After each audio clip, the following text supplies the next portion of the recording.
নমস্কার বন্ধুরা, প্রত্যেক দিনের মতো আজকেরও হাজির হয়ে গেছি নতুন একটা রেসিপি নিয়ে। আজকের আমি বানিয়ে দেখাবো বাচ্চাদের স্কুল অথবা কলেজের টিফিন বা রাত্রের ডিনার হোক কিংবা সকালের হালকা ফুলকা জলখাবার সব কিছুর জন্য একদম উপযুক্ত একটা টিফিন বা নাস্তার রেসিপি নিয়ে। আশা করছি রেসিপিটি আপনাদের ভীষণই ভালো লাগবে। এই রেসিপিটি খেতে এতটা টেস্টি হয়, তার সঙ্গে কিন্তু খুবই স্বাস্থ্যকর। তো চলুন দেখে নিই কীভাবে এই রেসিপিটি তৈরি করছি। প্রথম থেকে লাইক দিয়ে সঙ্গে থাকবেন। তো দেখুন বন্ধুরা, তার জন্য আমি এখানে দুটো কাঁচা আলু নিয়ে নেব। রেসিপিটি আমি কাঁচা আলু দিয়ে তৈরি করব। এবারে এই দেখুন আলুর মধ্যে আমি কিছুটা পরিমাণে জল দিয়ে দিলাম। এবারে আলুটাকে ভালো করে গ্রেট করে নিতে হবে। প্রথমেই কিন্তু আলুটাকে ভালো করে খোসা ছাড়িয়ে আর ভালো করে গাটা পরিষ্কার করে ধুয়ে নিয়েছিলাম। এবারে আলুটাকে ভালো করে আমার দেখুন গ্রেট করা হয়ে গেছে। দুটো আলু একই রকমভাবে গ্রেট করে নিলাম। এখানে আমি ছোট্ট ছিদ্রযুক্ত গ্রেটার নিয়েছি, আপনারা চাইলে বড় ছিদ্রযুক্ত গ্রেটার নিয়ে নিতে পারেন। আলুটাকে ভালো করে ধুয়ে সাইড করে নেব। এবার আমি কড়াইতে কিছুটা রিফাইন তেল গরম করে নিয়েছি, তার মধ্যে দিয়ে দিলাম অল্প একটু সাদা জিরে আর অল্প একটু চিলি ফ্লেক্স আর দিয়ে দেবো কারি পাতা। এই 3 রকম উপকরণ দিয়ে তেলের মধ্যে 1 থেকে 2 সেকেন্ড ভেজে নেব। খুব সুন্দর একটা মিষ্টি গন্ধ বেরোতে শুরু করে দেবে। তার মধ্যে আমি এখানে দিয়ে দেবো 1 কাপ পরিমাণে জল। জলটা কিন্তু বুঝে শুনেই দিতে হবে। এবারে দিয়ে দিলাম এখানে স্বাদ মতো লবণ। তারপরে আমি এটাকে দেখুন তার মধ্যে আমি এখানে দিয়ে দিচ্ছি আগের থেকে গ্রেট করে রাখা আলুগুলোকে। আলুটাকে দেওয়ার পরে একটু সময় নিয়ে ভালো করে নাড়িয়ে চাড়িয়ে ফুটিয়ে নিতে হবে। এই রেসিপিটির জন্য আলুটা কিন্তু পুরোপুরি সিদ্ধ করার কোনো প্রয়োজন নেই, একটু 50% মোটামুটি সিদ্ধ হলেই হবে। এইরকমই যখন ফুটতে আরম্ভ করে দেবে তখন আমি এখানে দিয়ে দেব, গ্যাসের ফ্লেমটাকে একদম কম করে দেব, দিয়ে এখানে দেব 1 কাপ পরিমাণে সুজি। এখানে আমি নর্মাল যে বাজারে সুজি পাওয়া যায় ওই সুজি নিয়ে নিয়েছি। আর দিয়ে দেবো এখানে 1/2 কাপ পরিমাণে মানে 1.5 কাপ পরিমাণে সুজি নিলাম এবং তার থেকে বড় কাপ মেপে 1 কাপ পরিমাণে জল দিয়েছি। তো এবারে ভালো করে সুজিটাকে নাড়িয়ে চাড়িয়ে আলুর সাথে মিক্স করে নিতে হবে। গ্যাসের ফ্লেমটাকে একদম কম করে দেব, দিয়ে অনবরত নাড়িয়ে চাড়িয়ে একটা টাইট মতন মণ্ড তৈরি করে নিতে হবে। কম আঁচে রেখে নাড়াচাড়া করলে খুবই ভালো হয়, তাহলে কিন্তু তলাতে লেগে যাওয়ার সম্ভাবনা থাকবে না। তো এই রকমভাবে দেখুন একটা টাইট মতন ডো তৈরি হয়ে গেছে। এটাকে আমি একটা প্লেটে নামিয়ে নিচ্ছি যাতে করে খুব তাড়াতাড়ি এটা ঠান্ডা হয়ে যায়।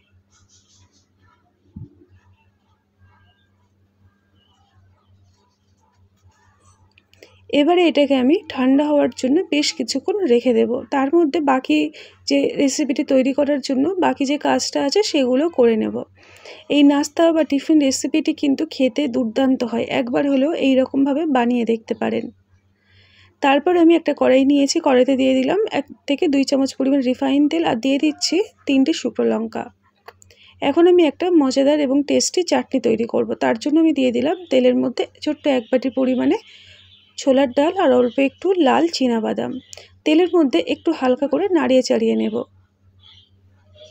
2-1 মিনিট নাড়ানো চাড়ানোর পরে তারপরে আমি এখানে দিয়ে দিচ্ছি ছোট্ট 1 ইঞ্চি আদা, যেগুলোকে এরকম কুচিয়ে নিয়েছি, আর দিয়ে দিলাম একটা পেঁয়াজ মিডিয়াম সাইজের।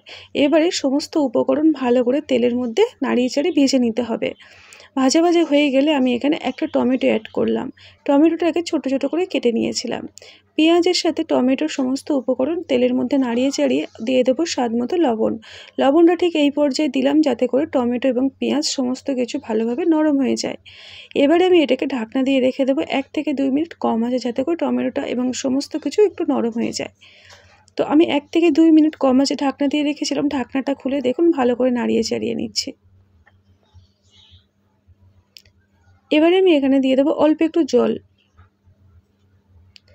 জলটাকে দেওয়ার ফলে এটা দেখুন খুব সুন্দর তলাতে কিন্তু আর লাগছে না।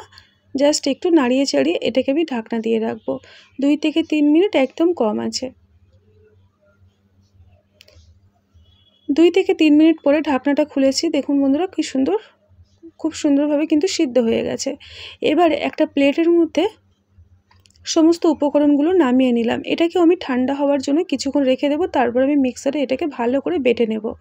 আপনারা চাইলে কিন্তু শিলেও বেটে নিতে পারেন। এবারে সুজির যেটা আমি তৈরি করে রেখেছিলাম ওটাকে হাত দিয়ে ভালো করে একটু মেখে নিয়েছি। নিয়ে হাতের মধ্যে একটু তেল লাগিয়ে নিলাম। নিয়ে দেখুন ছোট ছোট এরকম লেচির আকারে এরকম অল্প করে নিয়ে নিলাম। নিয়ে এটাকে হাতের মধ্যে গোল গোল করে নিচ্ছি। নিয়ে আর একটা হাতের মধ্যে দিয়ে 2 হাত দিয়ে একটু এরকম করে চেপে এরকম একটা কাটলেট টাইপের তৈরি করে নিচ্ছি। এই রেসিপিটি খেতে কিন্তু ভীষণ মজাদার হয় বন্ধুরা, একবার হলেও এরকমভাবে বানিয়ে দেখতে পারেন। বাচ্চারা কিন্তু খুব খুশি হয়ে খাবে, আর তার সঙ্গে বড়রাও কিন্তু খুবই খুশি হয়ে খায়।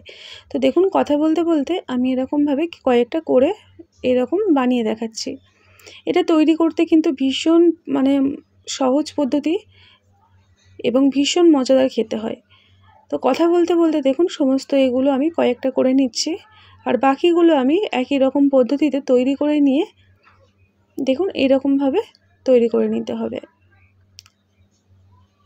বাকিগুলো আমি একই রকম পদ্ধতিতে তৈরি করে নিয়ে ফিরে এলাম। এবারে আমি একটা কড়াই গ্যাসের উনানে বসিয়ে দেব। তার মধ্যে দিয়ে দিলাম কিছুটা পরিমাণে জল। যে সুজিগুলো আমি কাটলেট তৈরি করলাম এইগুলোকে আমার এখন ভাপিয়ে নিতে হবে। এবারে একটা এরকম ছিদ্রযুক্ত থালা নিয়েছি, নিয়ে তার মধ্যে আমি সমস্ত অল্প একটু তেল লাগিয়ে দিচ্ছি হাতের সাহায্যে। এবারে ওই সুজির যে কাটলেটগুলো তৈরি করলাম সেগুলোকে ভাপিয়ে নিতে হবে। তার জন্য একটা একটা করে সমস্তটা ভালো করে সাজিয়ে নিলাম, যাতে করে জলের ভাপটা সব কিছুর মধ্যেই লাগে।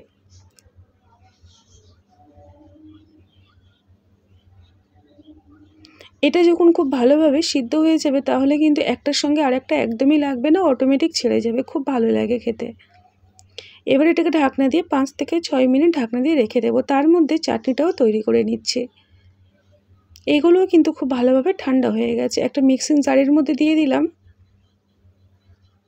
দিয়ে অল্প একটু জল দিয়ে এটাকে ভালো করে গ্রাইন্ড করে নিতে হবে। এই চাটনিটাকে একটু চটপটা তৈরি করার জন্য আমি এখানে দিয়ে দেবো হাফটা লেবুর রস। লেবুর রসটা দিলে বেশ টকটক হয়, খেতে কিন্তু ভীষণ ভালো লাগে।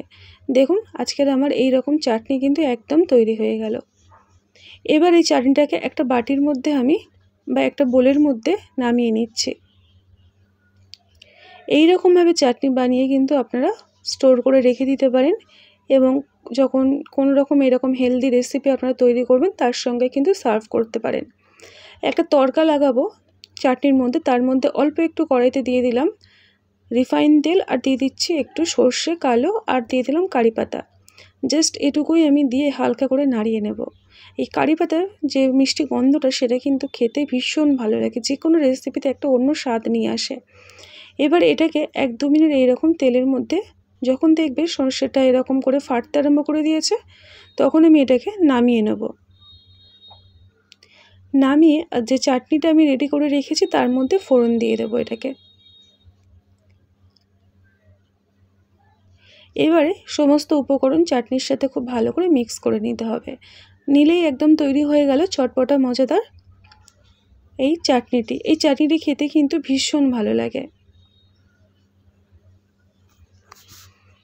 এদিকে আমাদের চাটনিটাও রেডি হয়ে গেছে। তার মধ্যে দেখুন এখানে ভাপানোটা কিন্তু খুব সুন্দরভাবে হয়ে গেছে, কতটা ফুলে উঠেছে, আর এই দেখুন কত সুন্দরভাবে উঠে যাচ্ছে। এই রকমভাবে সমস্ত টিফিনগুলোকে আমি রেডি করে নিলাম। এবারে এই টিফিনটাকে এই রকমভাবেও খাওয়া যেতে পারে, তবে একটু মজাদার তৈরি করার জন্য কড়াইতে কিছুটা পরিমাণে রিফাইন তেল গরম করে কালো সর্ষে দিয়ে দিলাম কিছুটা পরিমাণে, আর দিয়ে দেবো এর মধ্যে কয়েকটা কারি পাতা, আর দিয়ে দেবো একটা শুকনো লঙ্কা ভেঙে। এটাকে জাস্ট একটু তেলের মধ্যে নাড়িয়ে চাড়িয়ে নিচ্ছি। তারপরে আমি এখানে দিয়ে দেবো অল্প একটু লাল লঙ্কার গুঁড়ো। এটা কিন্তু সম্পূর্ণ অপশনাল, না চাইলে নাও দিতে পারেন, তবে আমরা একটু ঝাল ঝাল খেতে পছন্দ করি তাই একটু ঝাল দিয়ে দিলাম। এবার এটাকে তেলের মধ্যে 1-2 মিনিট নাড়িয়ে চাড়িয়ে নিলে কিন্তু আরও টেস্টি হয়ে যায়। একটু জোরে আঁচে রেখে নাড়িয়ে চাড়িয়ে নিলেই হবে।